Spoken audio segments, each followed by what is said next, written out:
తల్లి, ఎంగిలి కానిదేది ఈ సృష్టిలోనే లేదు. రంగనాథుడికి ఎంతో ఇష్టమైన ఆవుపాలు ముందుగా ఆవుదూడ ఎంగిలి చేస్తుంది కదా.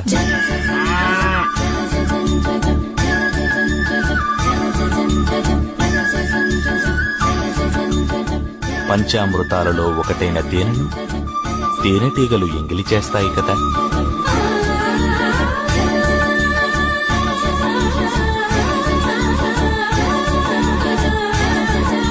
రంగనాథుడికి సమర్పించే విరిపూలను తుమ్మెదలు ఎంగిలి చేయవా?